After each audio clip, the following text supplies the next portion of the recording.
job at the American Psychological Association is mostly takes the form of being an impresario, which means that I find talent and channel it into different activities. So much of the work that we do is on translating psychology, psychological science for educators. And I'm actually going to send some materials to Dr. Khan to share with you if you're interested. They're all free on the web that are for general education. But I have a special passion about talent and talent development, which is also a part of my job, but it's the part of my job where I have to fund myself. So it's through grant projects where I can share this with you. And one of the major projects that I worked on was a synthesis of the research literature from psychology on high performance. And so some of this work that I'll talk about I have done, and other parts I read about. And as I mentioned to those of you who were in the previous sessions, a lot of the work is based on best practice rather than empirical work. And that's because some of the best work that's taken place in high performance is, as you might expect, in sport, in the military, and in the arts.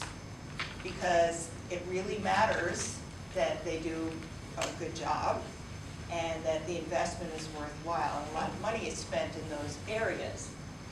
So the path of this presentation is, I know creativity is discussed in Singapore and everywhere in terms of 4 Ps. So I'll just review my thoughts on that in reflecting my work. I will present you with the working definition of creative productivity, which I think is the most important component of the Ps. What are the missing pieces in the curriculum? And suggesting new lines of collaboration, because there are many, many missing pieces in this work. And this is an opportunity for those of you who are wanting to use your creativity to flesh it out with us. So the 4 Ps. There's the creative person, the process, the press, and the product. I'd like to say that the creative person, the evidence points to the fact that yes, there are individual differences, but that this is a malleable factor. Everyone can become more creative. So we may start in a different place, but it's our responsibility to enhance the creativity of every person to become more creative. So it's not that much comfort with the idea of an entity theory of the creative person who's creative at everything, born creative, stays creative. There's really not a whole lot of evidence for that. Creative process is teachable. It's not always, there are not always interventions available that are really good, but it's definitely teachable. I've heard about some of them today that people are using, and I'm hoping that they're being spread around.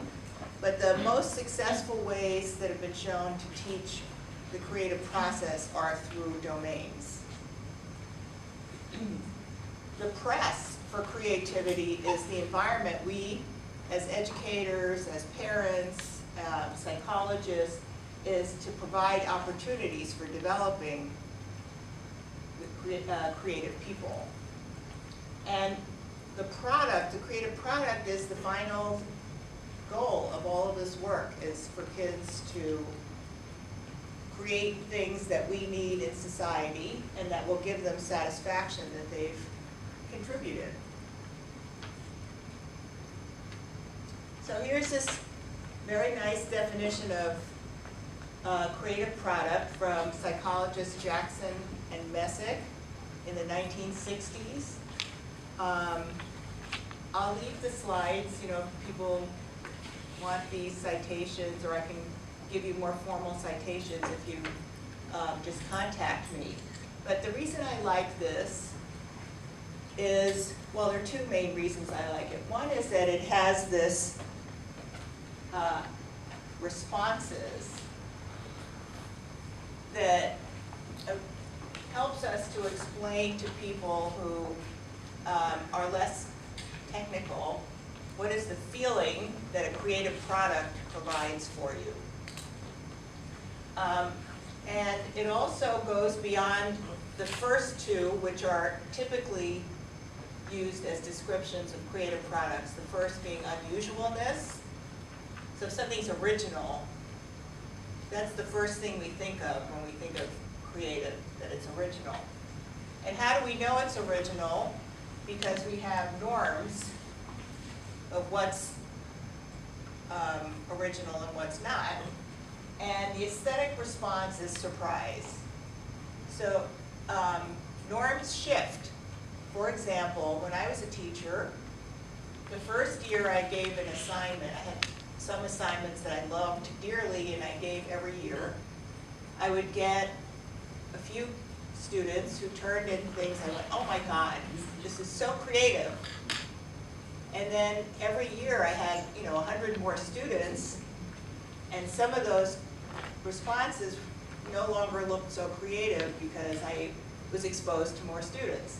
So the norms do change. And of course the norms for a 5-year-old are going to be different than for a graduate student. So it is relative. Appropriateness is the second most used description. Almost all descriptions of creative products include originality and appropriateness. So the feeling it leaves you with is satisfaction. It solved a problem for you and within a certain context. And I do like to remind people that it doesn't have to be necessarily a practical problem. It could also be an aesthetic problem. I always like to say, and this isn't original, but I like to say that life isn't worth living without beauty also. So aesthetic problems give us satisfaction. Solving aesthetic problems give us satisfaction. The third criterion, which is much less often used, but I think is very important, especially at the higher levels, is transformation. And transformation is the factor that a solution or a creative product changes the way people hear about it, think about the topic. So you may have experienced in your classroom that a child will say something and then all of a sudden it shifts the way all the other students think, and they start to use different types of examples and ideas. But at the very highest level, transformation, once you learn a new process, let's say as a surgeon, it's going to change the way you do surgery. And so the aesthetic response is stimulation. It stimulates new ideas and new questions. And the fourth, which is the most challenging, is condensation, which is balancing the complexity of a situation with simplicity. And the term used often in the arts and also in science and mathematics is elegance. And this is very difficult to teach and to achieve, but an ideal creative product would have all four of these things. What are the implications for teaching? Well, it depends on how experienced the children you're working with are, what level they are, but certainly to regularly implement the unusualness and the appropriateness, but to also inform them of the ultimate goals, which are to help shift people's thinking on a topic and to come up with something that's so delicious somehow or other that you want to savor it.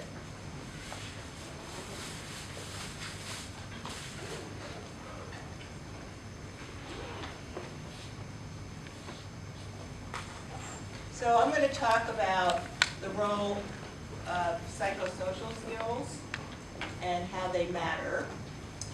And like creativity, psychosocial skills, people are born with different amounts of it, but they're trainable. This is, stimulation is about, made me think about astronauts. And I attended a lecture last year from a psychologist at the Johnson Space Center, which is one of the main centers that sends out and directs outer space activities. And so they have a whole slew of psychologists there working on manned Mars travel. So the question is, what are the issues that are going to come up in Mars and manned Mars travel? There's actually a whole group of people living in Hawaii in a volcano right now simulating this. But beyond what happens in that volcano, where they're learning how to deal with each other and with missing their families because they've been gone for 2.5 years, the two biggest issues that the psychologists said that the people would have to deal with, number one, astronauts have never been in the position of not being able to see the Earth. And the idea of losing sight of the Earth is psychologically very traumatic. So they've been trying to work on ways that they can replace that in some ways. Even, I don't know whether they have pictures of the Earth all over the place or what, but it's an anchor for mentally. It's an anchor to keep you sane. I thought that was so interesting. I mean, it just never occurred to me. And the second is a little bit more mundane, but still interesting, and that is that after a period of few weeks, communication takes 20 minutes in each direction. So if you were to say hello, it would take 20 minutes to get to the Space Center, and then 20 minutes to get a response. So imagine, trying to have a conversation with the Space Center, much less your family or whatever. So there's the whole removal of communication. And then what they said, well, that was, an issue. But then another issue is you spend 2 years without communication from Earth. So you become totally independent, and dependent on one another, but independent of the Earth. And then when you're just a few weeks back into the Earth's orbit or the Earth's power universe, you have to start taking orders again. And they found that this is very difficult adjustment when they've been independent and now all of a sudden they're not. So they have to be prepared for that. This other slide is Leslie Chang, who is a Wall Street Journal reporter, who is a great writer and has now sort of moved into more broadcast type of work. So this was a big risk to go from writing to speaking. She's a great speaker and doing a lot of work on village life and issues in China. So anyway, she was doing a career risk-taking, moving from a nice perch at the Wall Street Journal to getting out there and speaking and being more on her own, speaking and writing on her own. So she had to take quite a lot of psychological risks, and they worked for her strategically. In some work on the characteristics of Olympic champions that are taught by psychologists, and we have our sport person here, and I hope that these are, you can relate to them. There's some interesting ideas up here. The idea of coachability. We're going to talk about teachability, but there's also coachability. Are you responsive to coaching, or are you going to be very rigid in what's worked for you before? Adaptive perfectionism. We're very nervous about perfectionistic kids, but on the other hand, there's positive things about being perfectionists, right? So there's kind of a positive perfectionism, kids who just will work until it's perfect.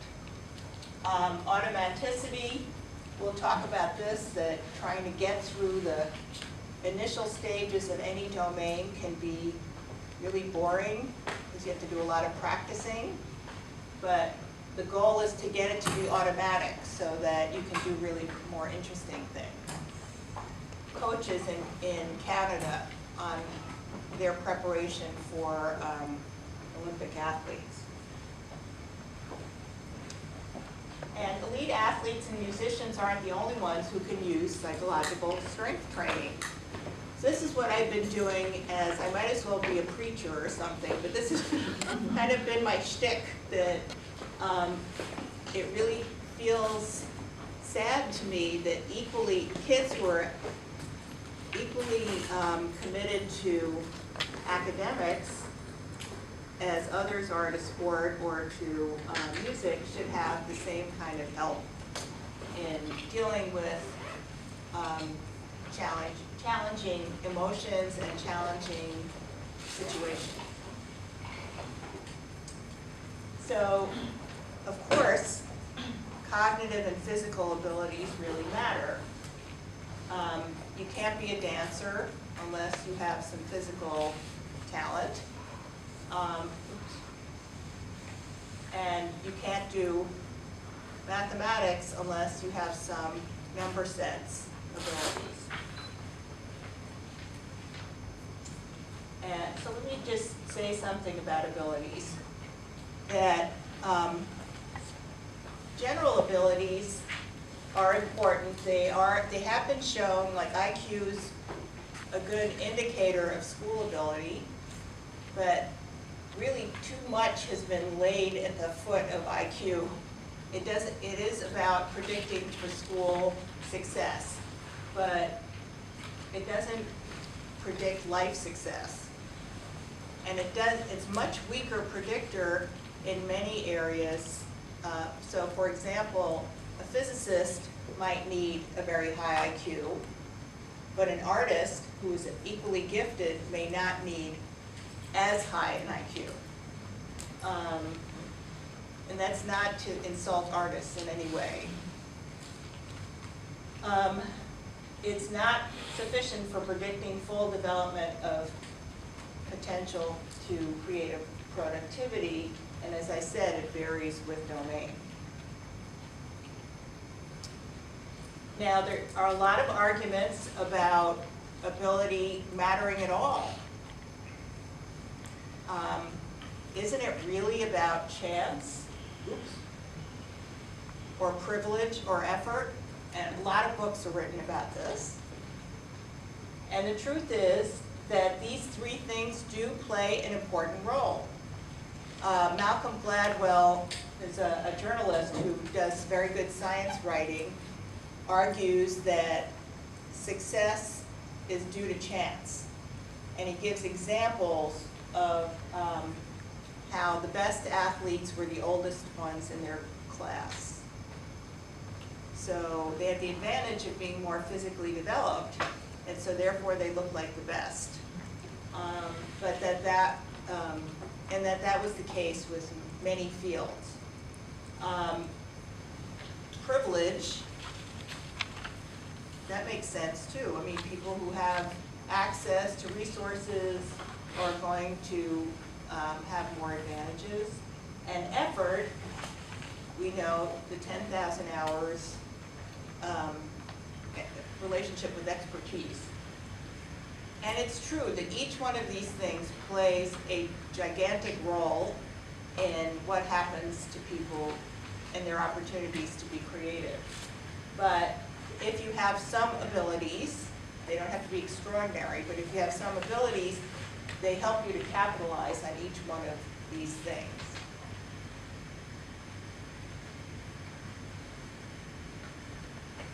So what are the implications for practice? I have to come over here because I can't.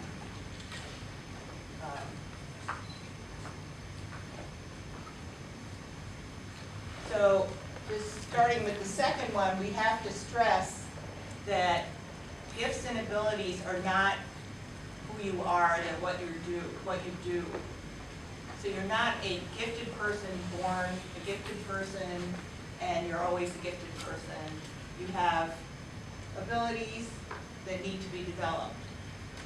And abilities that are not developed are neutralized, basically. And I really came to realize this to a certain degree when I started reading a slew of books about people who were really feeling sorry for themselves because they had been gifted children and they had never done anything with themselves. And they were calling themselves gifted adults.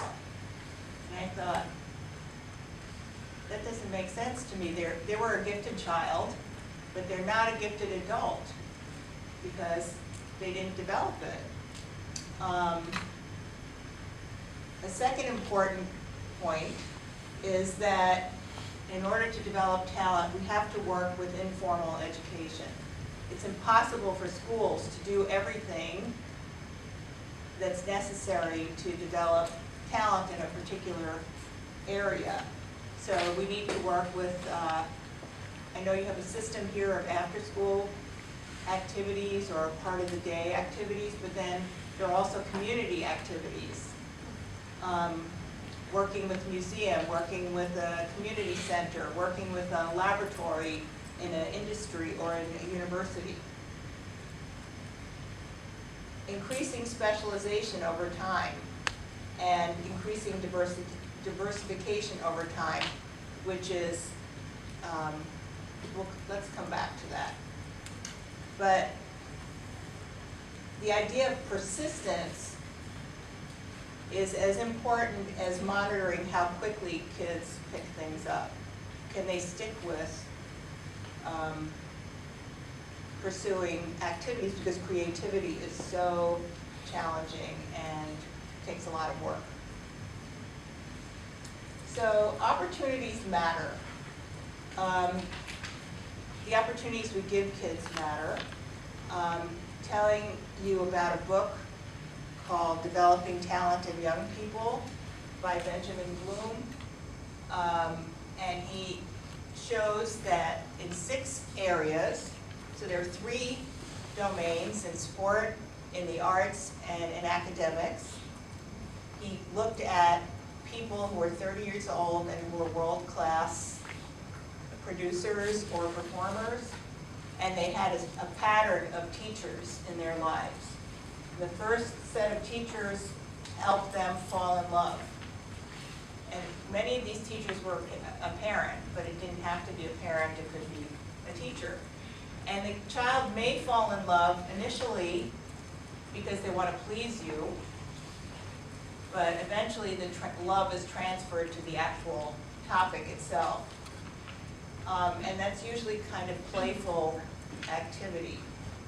But that doesn't sustain somebody forever. So a second teacher, often not the same person, is one who will share the skills, knowledge, and values of the discipline or the domain. And this is more familiar, we're on more familiar territory here. But part of the idea is to get kids socialized into thinking of themselves as a novice scientist, novice writer, novice whatever, to keep them going through this stage that can sometimes be initially tedious. And the third stage teacher is usually more a mentor or an agent who's going to help you find your special niche and voice, and you know, what your special contribution is going to be. So that might be, in academics, it might be your doctoral advisor, who will help you shape, you know, where you should do your research, who you should meet with, where you should publish, what grants to apply for. Those are all things that a third level teacher would be doing.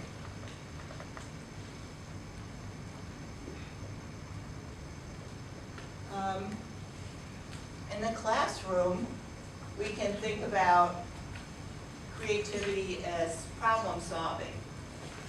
Having a given problem, a given method, and a given solution is what happens about 80% of the time in a classroom. It makes sense when you're introducing a topic, but if you think about developing creativity for your students, you can manipulate this chart by changing around the assignments. So, for example, the next level might be, here's a given problem, here's a given solution, come up with multiple ways to solve this problem. That's usually the first step. But then you can do, what if I gave you a certain method, what kind of problem could you solve with it, and what would the solution be? They're just, you can use this chart creatively in giving assignments that can help students deal with creativity in a more structured way, rather than just say, come up with a project by yourself without any guidance.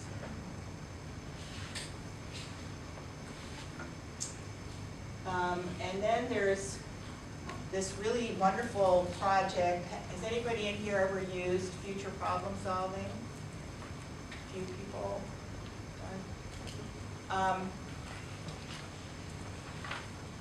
I recommend this very highly if you have a class that is heterogeneous in terms of interests. So it's not, or a school rather, or a class. So you're not in a class where it's full of kids who are passionate about science or writing or whatever, but you have kids with all different interests. The focus of this project is teaching kids how to address important problems in society, and that you can contribute to important problems in society in a number of ways. So, for example, when I was using this in my teaching, we took on the question of transportation, because we lived in Seattle, and Seattle is a city that is shaped kind of like an hourglass. So it's wide, and then there's a very narrow area between two lakes, and then it's broad again. And so the traffic was becoming increasingly ridiculous. And it would take hours to get from one place to another, as it grew from being a small city to a major hub. It's even worse now because of Amazon and some of the other big corporations that have moved there. So we collected, with the help of this, a bunch of teachers were working on this together, we collected as much data as we could about transportation concerns in Seattle.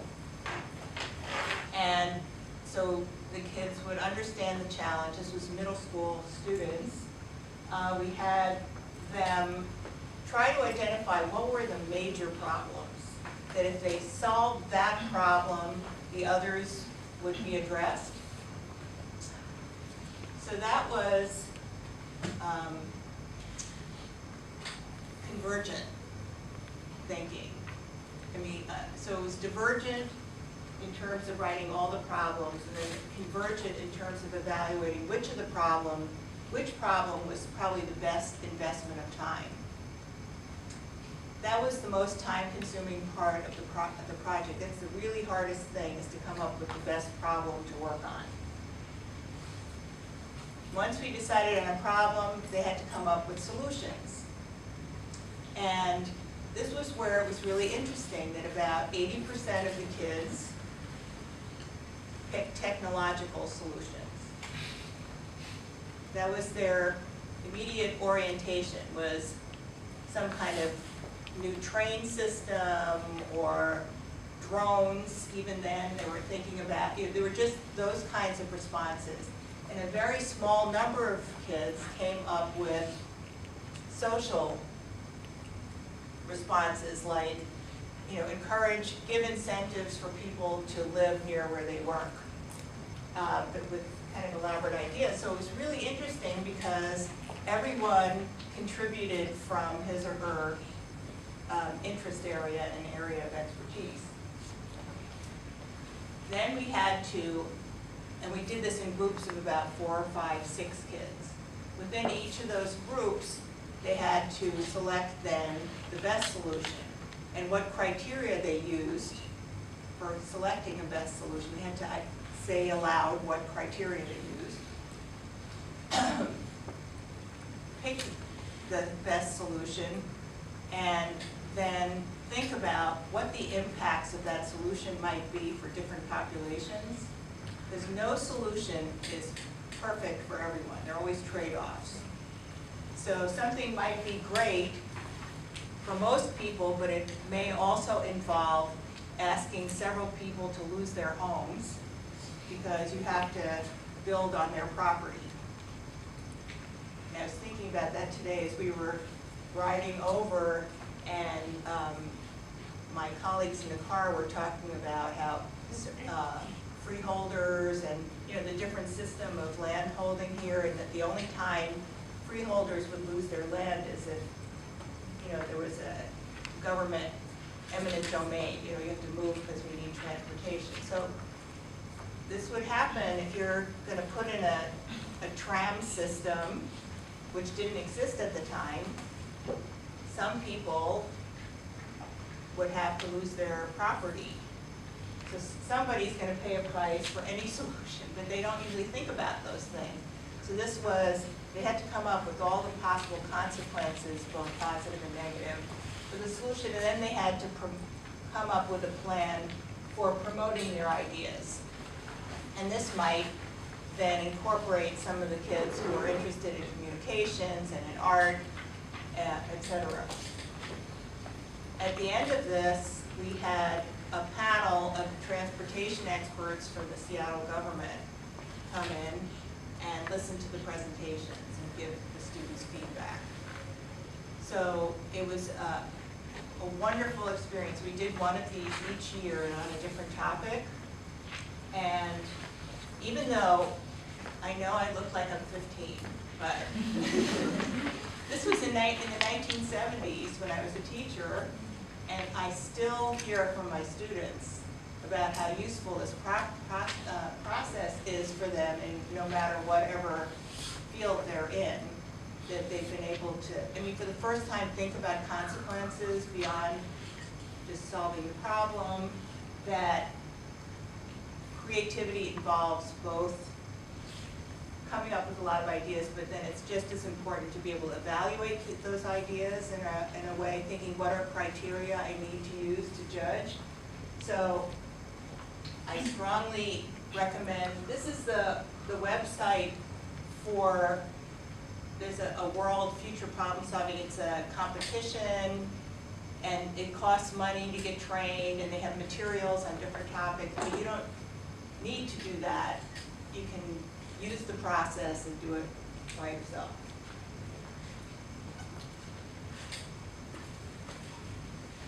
So we can offer opportunities, and we do our best, but some children or adolescents won't take them.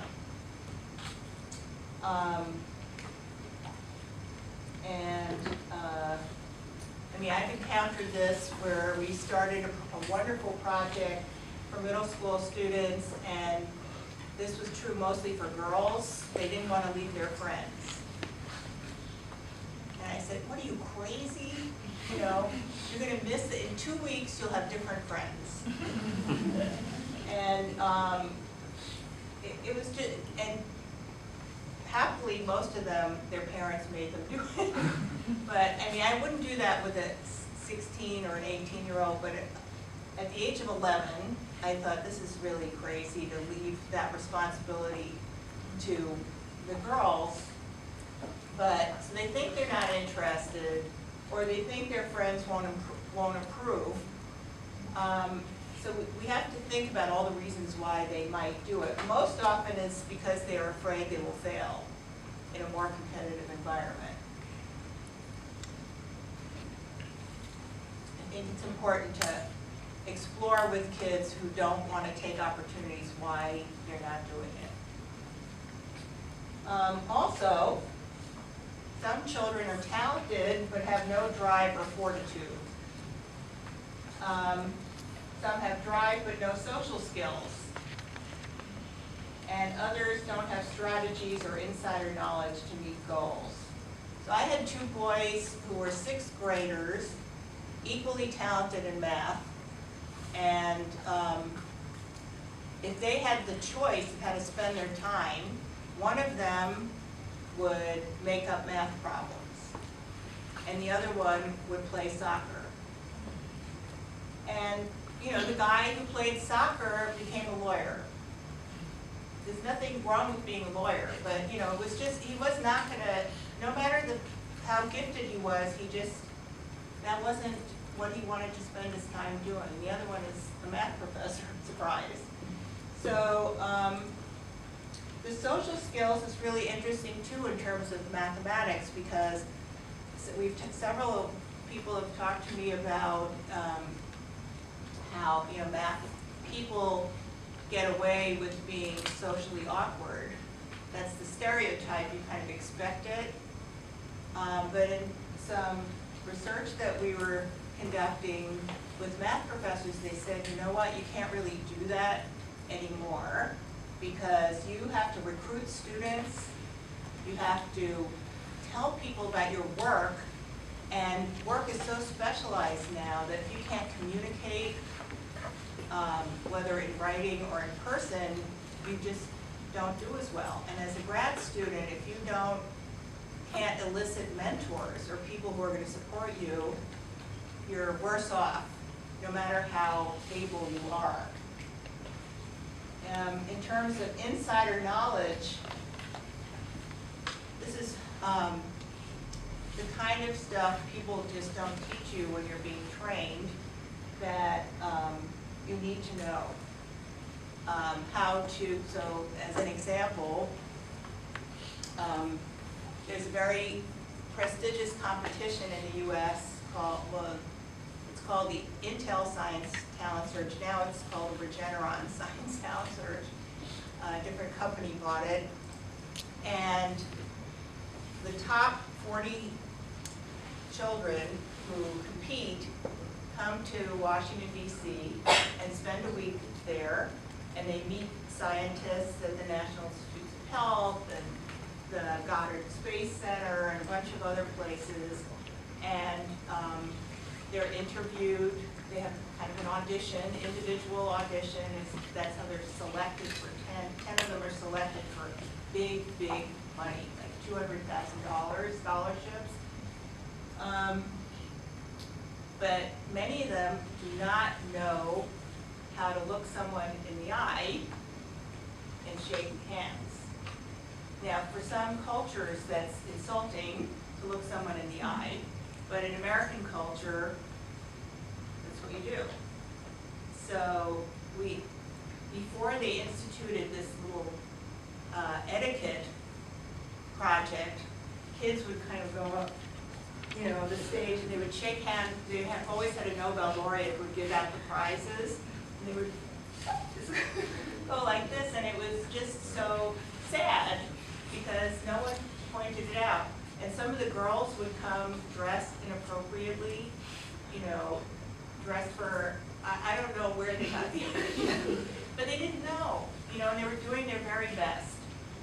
And I have to say, happily, in science, unlike necessarily in classical music, a lot of the kids are working class kids. Their parents could be police officers or whatever, so they don't also have that social capital of knowing how to dress or how to do that. So it was important that they learned how to behave and get people to pay attention to them and their work rather than their kind of awkward behavior.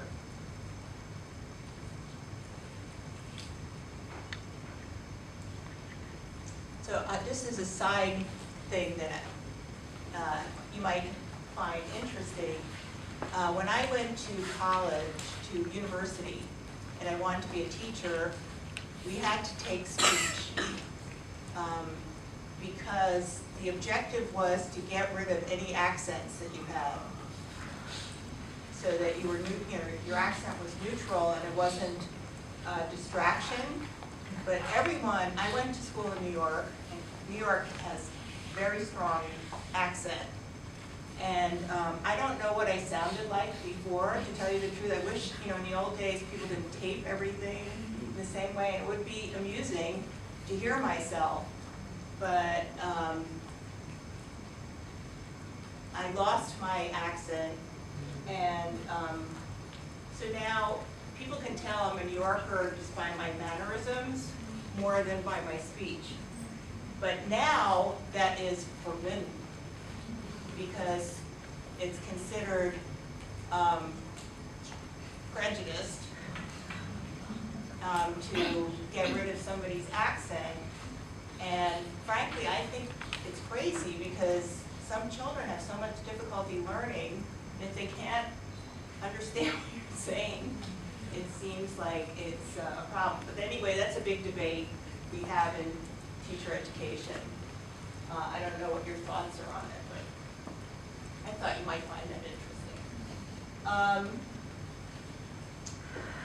So interests are super important. They've been shown to be predictors of career, but they're also important because you have to persist through so much to be successful in a career. And some kids are turned off by practice that's involved in early stages.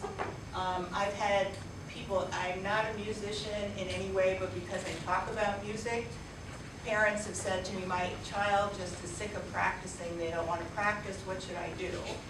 And I tried to say, not an expert on it, but frankly, it seems to me, having myself gone through 4 years of piano lessons when I was a child, I regret that I stopped before I could sight read.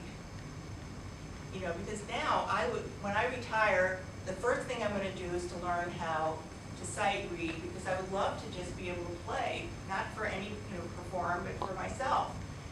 And so now I just tell parents from my own experience, if you practice enough till you get to the point where you can sight read, then at least if they stop, it would have been worth it. Right now, my 4 years was wasted, money down the toilet, because I got nothing out of it. I didn't learn how to, fluently read music. But being able to read music fluently while you're playing, sight read music, takes a lot of practice. So we need to use extrinsic motivation to get kids to get to the point where they will get good enough to decide, now I can do some fun things. They have to be convinced that failing in a course is not going to be the end of the world. I say that, on the other hand, it can be the end of the world. So maybe it's easier at this point in my life to say that. But failing, many children who are good at school never fail until much later in life, and then it's devastating. So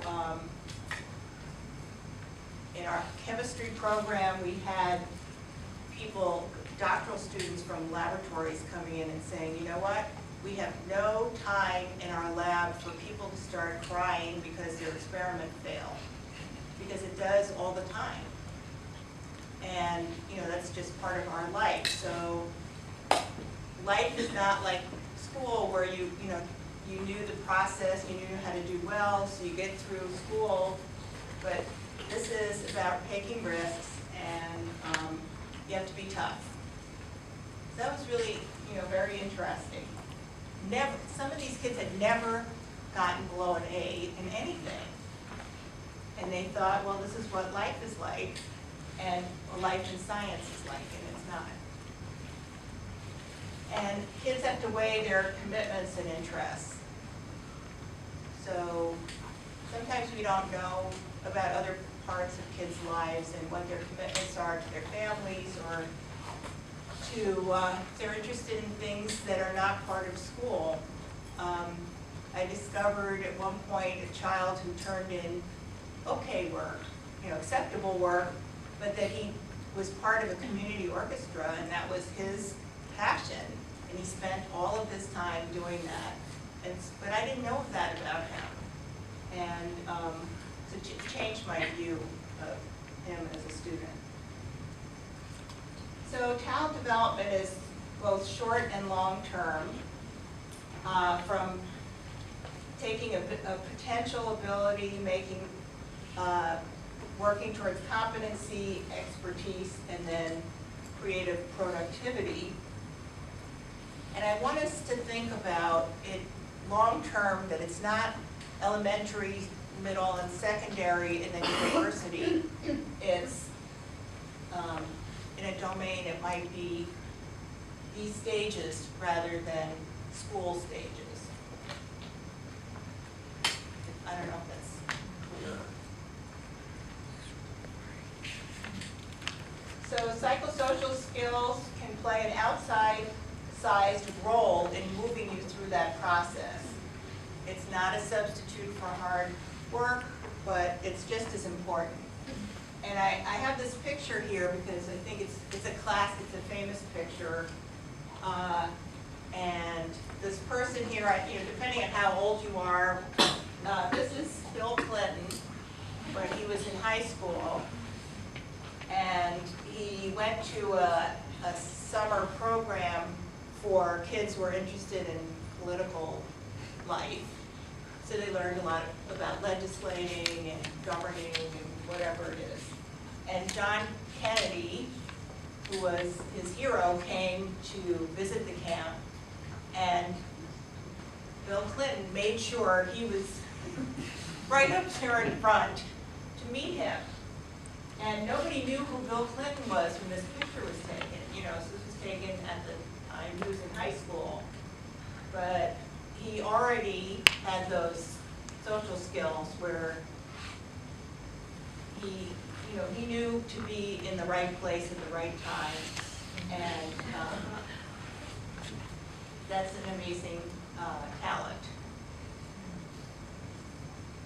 So the basic psychosocial skills are, you have to be persistent, but not only during bad times when you fail, but also in good times, because you get lazy if you're successful over and over and over again.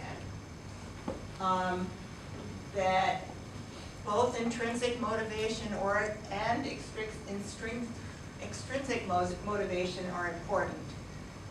We sometimes consider extrinsic motivation like working for grades or to please people or to get awards or to get paid as lesser than intrinsic motivation, but it is, everybody likes to get a pay bonus or a recognition, a good review, whatever it is. So it's important to everyone, and we have to recognize that there's a role in that. And the other myth is that great creativity emerges from self-actualization, when all of your human needs are met, but that's not true. A lot of creativity emerges from, I'll show you. Rage. Don't tell me I can't do that, I can do it. So that's important for kids to know, that they can channel their rage or disappointment or somebody's disapproval into something constructive rather than eating themselves from the inside.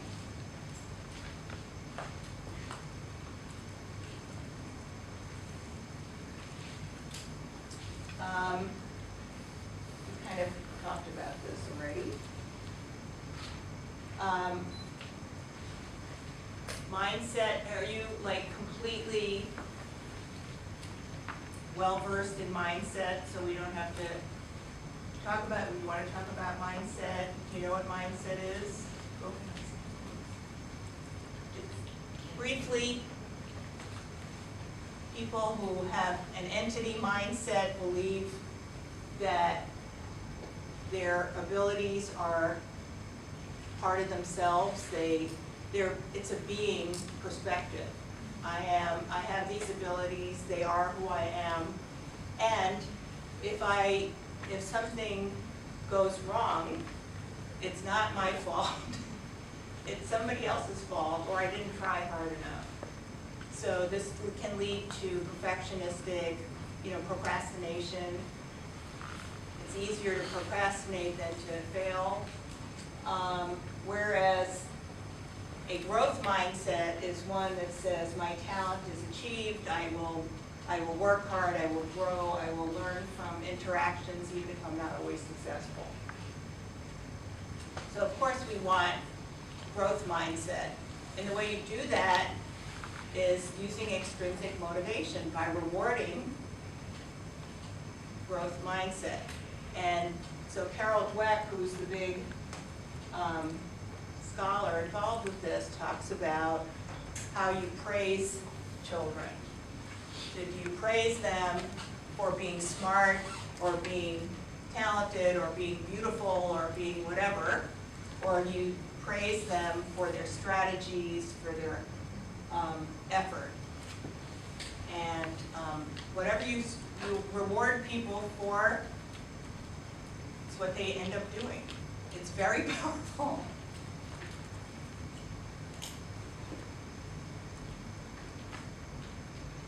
So those with a fixed mindset will not risk looking bad.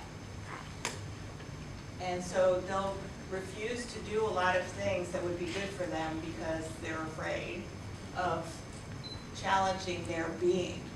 It's very scary. Whereas students with a growth mindset will enjoy the challenge. Also, a sense of belonging. That's something teachers can create, where we're a group, we support each other, your creative ideas are, we'll consider them respectfully, no stereotype threat.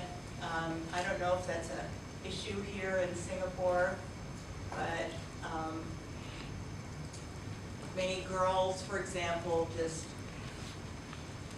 really interesting studies of if girls are going to a mathematics exam and the first question is, what is your gender? They do worse than if you didn't ask them that. The same exam. So it just primes them to think about their gender, and the stereotype is that girls are not as good in math. And so the scholar who came up with the stereotype threat, Claude Steele, told a story in a lecture once that I found very compelling because of my age. He's not the same age as I am, and his son is his youngest son is in the tech world. So he went to visit him at one of these startups in near Palo Alto, and walked in, and everyone was in shorts and t-shirts. There were bicycles hanging on from the ceiling, and everyone was in their 20s. And immediately he felt like he couldn't think fast. And he immediately was nervous about talking to one of the young women because he got this feeling she would think he was a dirty old man. It was so strange. Here was this, I mean, world-famous professor who put in this environment only with young people, just got this feeling that he couldn't think quickly and that he was inappropriate. It was so, and I totally understood this. So he was saying stereotype threat is not just girls in math, but there's stereotypes about old people and stereotypes about, you know, the positive stereotypes. There are stereotypes of Asians being good in math, and so then, you know, what does that do to them when they're primed with that? Did you ever see the marshmallow studies? These are, they're online, they're hysterical. So just, you know, very briefly, these kids were told, here's a marshmallow, I'll be back, and if you can wait till I come back, you'll get 2. And you can see some of them are, you know, they'll lick it, but they won't eat it. They'll smell it, they'll hold it, but they can control themselves. And other kids, like the girl, the second that the woman was out of the room, she ate it. And those kids were all followed up, but there were dramatic differences between those who could wait and those who couldn't. But you know, I just wondered whether if they had even like a little egg timer, whether it would have made a difference. You know, is it so hard to have to, without knowing how long the person's going to be gone? It seems that self-discipline is amazing. Anyway, it's really very interesting to talk to students about if they watch those films.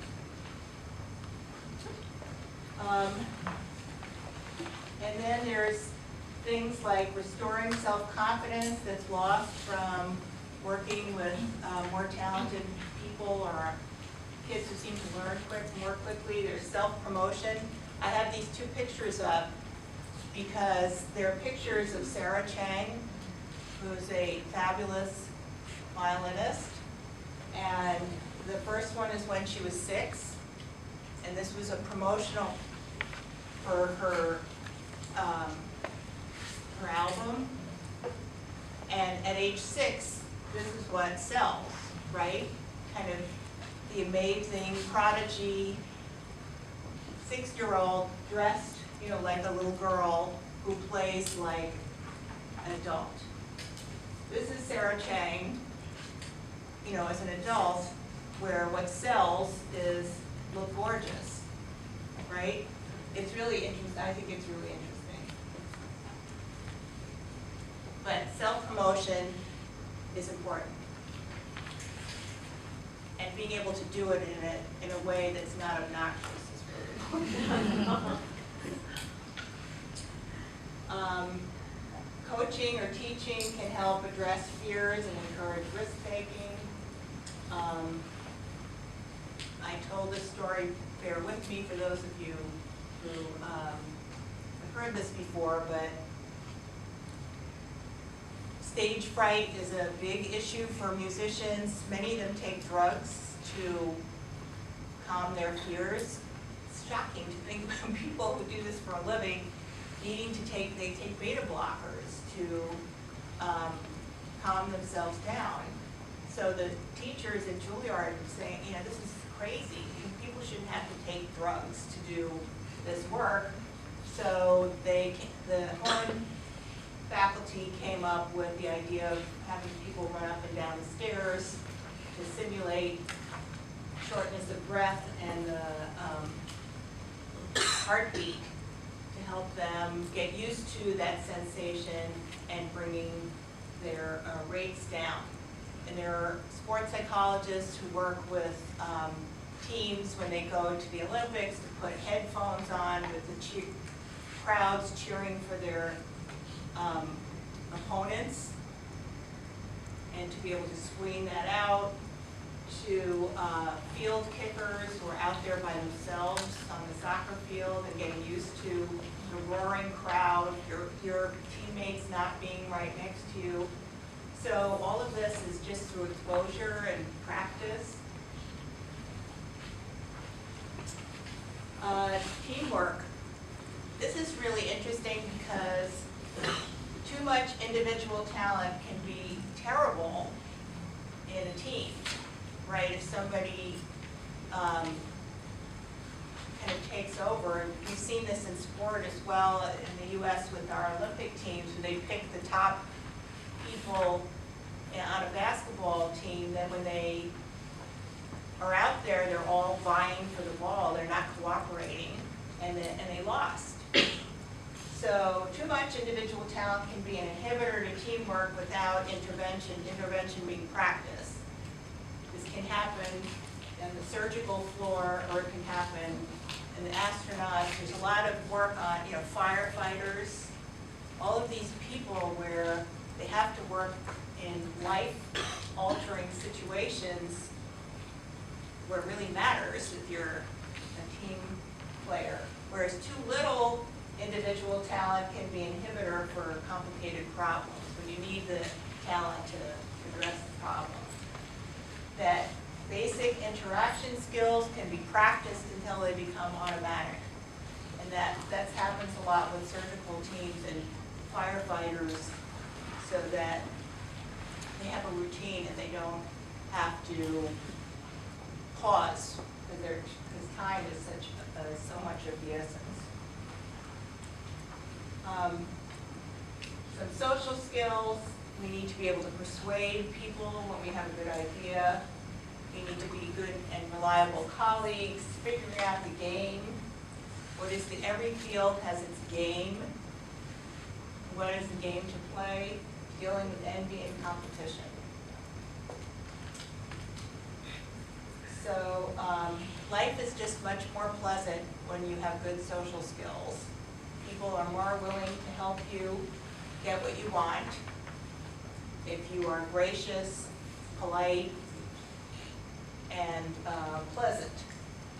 Even in the music world now, divas are not tolerated to the same degree, because there's so many talented people that if they have to choose between a diva who's pain with somebody else who's a good colleague, you're not going to pick the diva. So some last questions that need to be addressed, which I don't have answers for, but are biggies. Which domains should be served? If we really thought about it, every child has a talent in something, but we only honor talents in certain things that we do in school. So the question is, should we do more? Should we cover more talents, more domains? Or just be honest and say this is what we can do, and everything else will have to be done through informal education? How do we assess some areas? We know we assess in the traditional academic areas. We don't necessarily assess for creativity. Where do we find deep curriculum that elicits creativity in all the domains? And where do we find experts in scouting for talent? Because sometimes we just don't know. Teachers will admit that they often are attracted to compliant students, and not necessarily students who are going to challenge you a lot and don't have social skills. So these are, I think, some big questions that we have to address in talent development. Just to summarize the points I want to make, that talent is malleable and needs to be developed. It gets manifested in domains. Good psychosocial skills allow individuals to develop their talents optimally, and that those psychosocial skills can be taught. And what I recommend is that you find respected experts in domains provide coaching for psychosocial skills. So if you have, it was like my transportation people came in and told kids what they needed if they were interested in transportation engineering, you know, what kinds of courses they should take and how they should present themselves and what the life was like. All of those things are very important to help young people see the long range for their talent beyond just what high school I'm going to get into or what university I'm going to get into, but what their domain trajectory might look like. Thank you.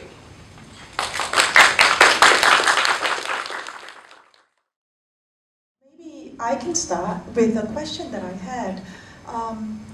Some of the interventions for psychosocial skills that you talked about, I think the one that stuck in my mind was getting the kids to run up and down and get used to the sensation. Would that classify as a psychosocial intervention, or yeah? And do you have others to share? Because it inspired. My son is in primary 1, grade 7, and we just came back from a 2-week holiday in the US, and he's struggling with transitioning back to school, and he's a very anxious kid. When he was young, he had these generalized anxieties. So it inspired some strategy, a new strategy this morning, because he's been crying for every morning for about 2 weeks now, not wanting to go to school, being anxious about school, being anxious about many, many different things. So this morning I almost got him to get up early and go running up and down the stairs, so that he could get used to the sensation. But do you have any other sort of ones that work very well to just share with us? Well, just exercises in paying attention. Exercises in not allowing distractions to get in your way. So if I can go back to this one slide.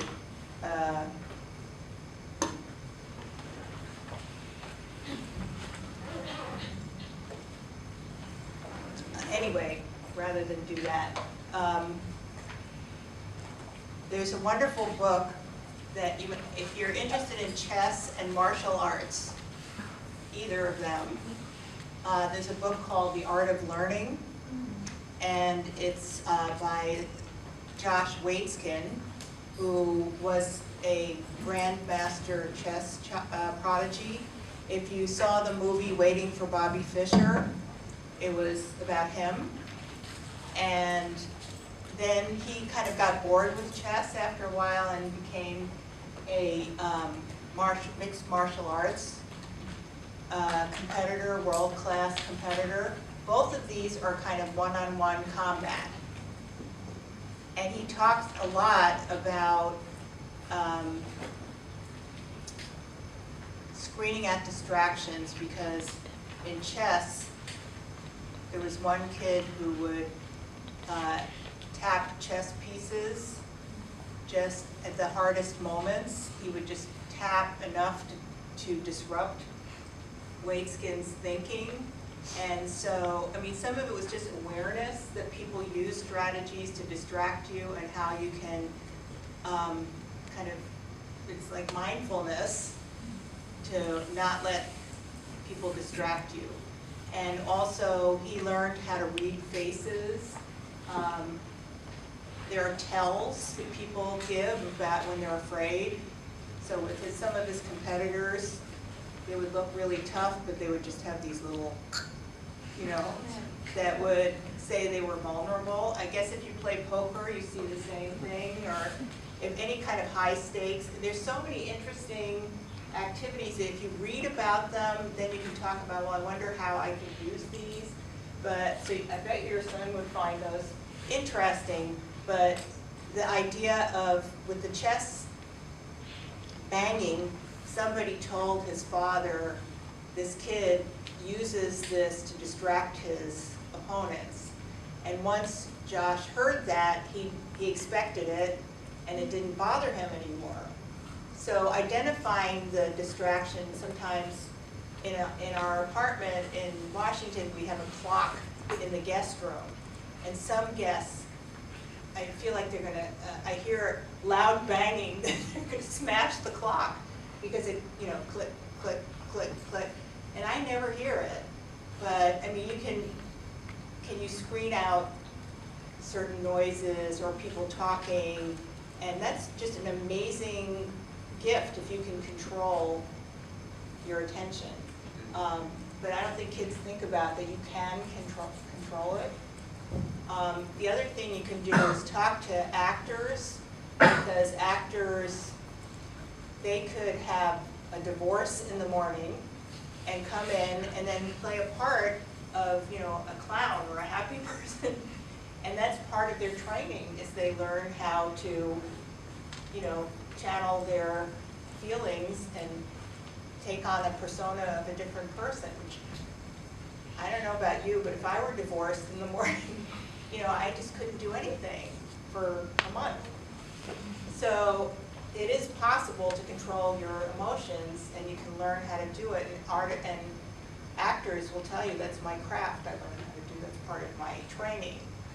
So if you can train to do that, there's so many mind issues that we leave ourselves at the mercy of the things we say to ourselves in our heads, and we ruminate, which can be very destructive, especially if you ruminate negative things. So I just think it's very powerful. And so much wish that I had that kind of information when I was a young person. Any other colleagues? Any reflections, ideas, questions? Yes? Actually, I have a question, but it was based on a statement that we made earlier. You said something like it's easier to procrastinate than to fail, and it sort of stuck in my head for a while. So if I were to meet with a child that likes to procrastinate, how do I try to move him or her forward and not worry about failing? Thank you. People will procrastinate until they pay a consequence. Because, some kids love the rush. Can I pull this off at the very last minute? It's kind of, I used to live on an island, and over time, I would leave the house later and later and later until, just before the ferry would leave, and then until finally it was too late. And I didn't get up. And then I think that some of it is a rush, that children get energized by the competition with themselves, but mostly it allows them to say, well, I only had a few hours, so of course that's, I did it on the subway on the way to school, and so that's why it's so bad. And whether they really feel comfortable with this outcome. The other is to do interventions that really have them turn in pieces along the way. So to not leave big chunks of a project till the end, that they have to turn in little pieces along the way, and that helps that they can practice the good feeling that you have that you don't have to procrastinate.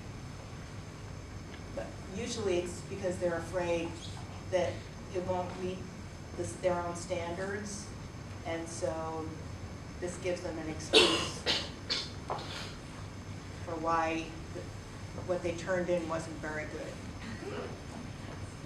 Has any research been done recently on whether people with potential are likely to be distracted with the social media, for instance?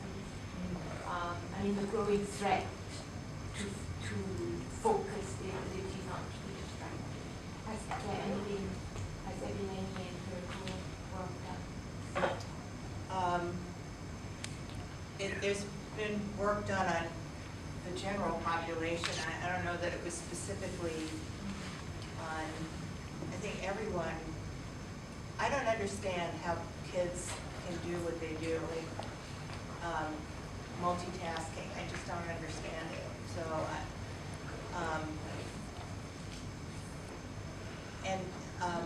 I'm not sure, I wish I knew the results of the literature to talk about whether multitasking really exists or whether it just means you do a lot of things less well.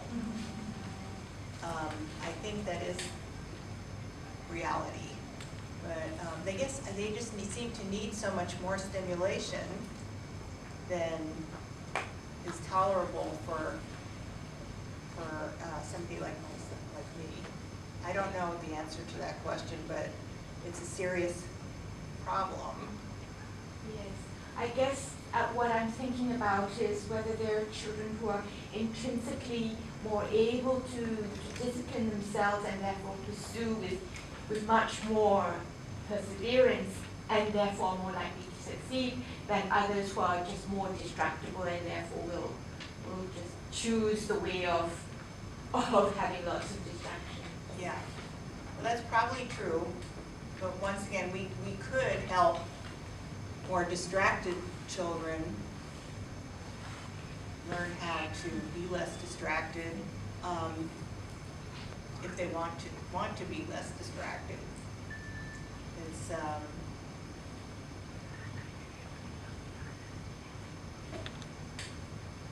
toughie. But I remember when I was young, right, I used to watch television and do my homework, Yeah. so it works. Well, you didn't have a comparison group, though. I'm not sure, Faith, what you... How you measure it worked? I managed You're to fine. complete my homework. Yes, you completed it. Yes, that's great. Were there ever assignments where you felt like you couldn't do that? I can't remember. I remember I enjoyed myself watching telly and doing homework. Anybody else have that experience?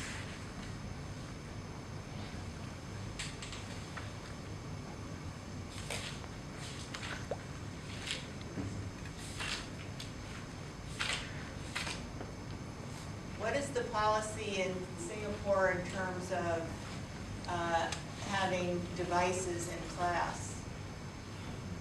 Are they allowed, not allowed, allowed but turned off? Is that school, an individual school? Do we have colleagues from ETD who might be able to answer a question, or from schools? Hi, I'm Yong Si. I'm from Nanyang Junior College. So I engage students who are like 17, 18 years old. So I don't think there's really like a fixed guide to it. So it's up to different schools on how they want to handle it. So I know some schools, they don't want to, they will have a fixed rule that handphones cannot be seen on the desk and stuff like that. But there are some schools which are okay to allow them to use it, maybe in the hope of building better rapport with the students or something like that. That's possible. But actually, one reflection after the sharing is actually on a very practical level, Singapore's education system or the examination system, we have O-level, A-level, right? And the time limit, the number of years in education and so on. In general, I suppose, maybe it's an excuse, but in general, our assessment criteria doesn't really encourage, or maybe even measure, but more doesn't encourage creativity, if you ask me, right? So there's no real reward for teachers and students to try to think creatively and try to do things differently, I feel, academically speaking. Yeah. So there's a challenge I feel that I face. Of course, I mean, the ideal situation is that all teachers try to teach creatively and to try to teach creativity in students, but I think that's a big challenge because there's no real motivation for students to do that actually. Yeah. Well, it's harder to do machine grading with those kinds of things, but conceivably you could have something that said rewards coming up with 3 different methods to get to a solution. So, and each of the 3 has to work, to address the solution. but it would require hand grading to evaluate. So, you know, on a mass scale, it would be hard, but it's certainly doable.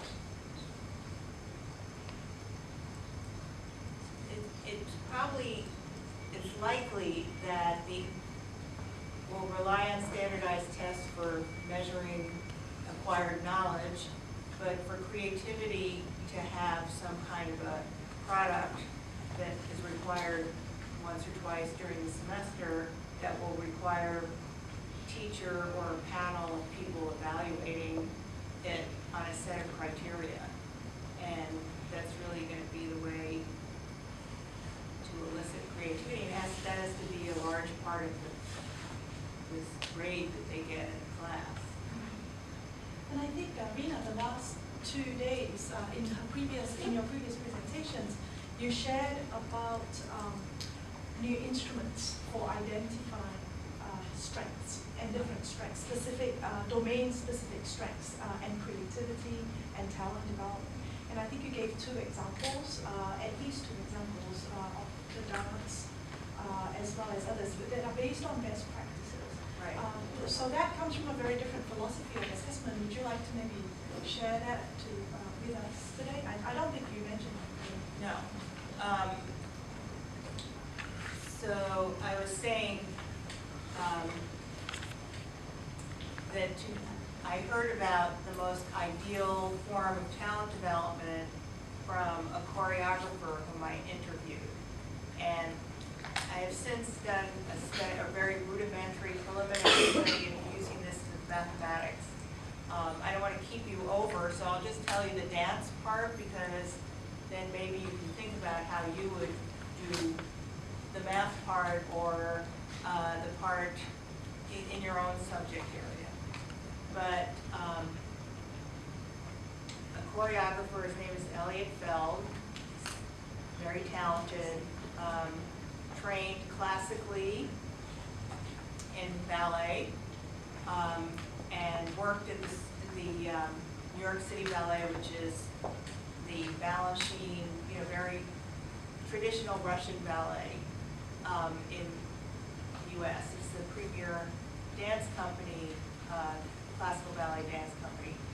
And he also had a chance to perform in this musical West Side Story.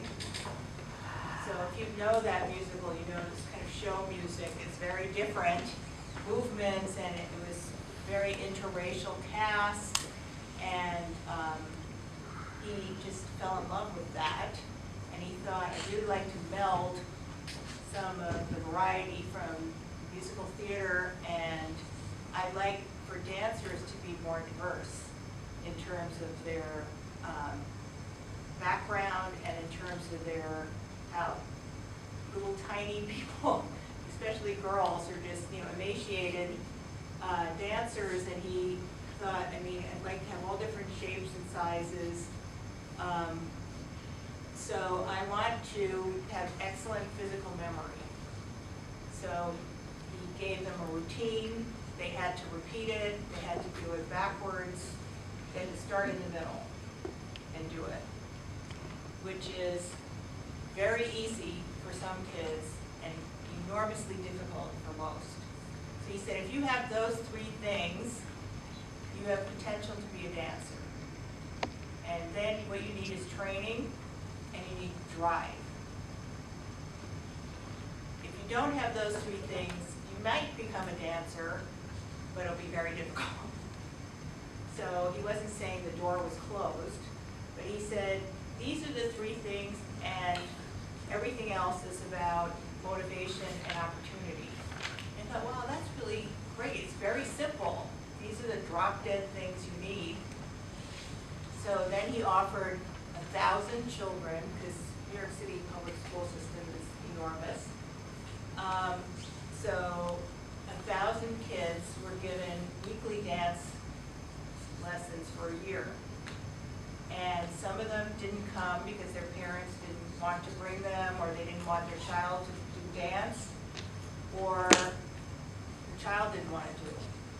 But the ones who came and stayed for the year, he kept going with them until they got to secondary school, and he started a high school called Ballet Tech, which still exists, because I did this interview in 2002. And in that school, there's university preparation, but half the day is dance. So they only have very basic university preparation, the required math, science, English, history, but the rest of the day they rehearse for 4 hours. Very rigorous dance. And then he helps them find positions in dance companies. He has his own dance company, and some of the students are the principal dancers in that. So to me, this is the perfect talent development model, because he started with everyone and said, if you have just 3 things, you deserve a chance to try, and then if you're interested, you can be motivated. But that was it. Those 3 things are directly connected to dance. And every choreographer I've ever talked to after that, they might disagree, a little bit, but they basically say, yes, those 3 things are what you need to be a dancer. And then it took it all the way to the professional level, at the very highest level. So he identified the drop-dead things you need, he provided the opportunities, and it was really about the kids, taking the opportunity, and those who really want to make a career of it, stayed in that high school, did the work, spent 4 hours a day doing dance rather than a lot of other things, and they were then well prepared for a professional, very high level professional career. That to me is, perfect talent development program. But it's harder to do in the academic subjects because we don't know what those drop-dead things are. We don't know what the stages are of talent development, like they do in dance or in sport, and how to assess them, how to judge it. There's just so many missing pieces. The seminar to come to a close. One of my big reflections when I started in my introduction was that Rena didn't just, it's not just a scholar of creativity and talent development. What has become clear over the last three days, and also colleagues that have interacted with her in person, I believe you sense that, I think that I said she embodies that creativity. She's not just a scholar of creativity. And for me, it is that that embodiment comes through. In one of your slides, you say we should expand opportunities for young people to fall in love. And falling in love is very important. And I see the attributes and the characteristics of you being in love with what you do. There's passion, but it's not just a passing attraction. You have dedicated a long period of time to what you do, and that grit and that resilience that characterizes the love.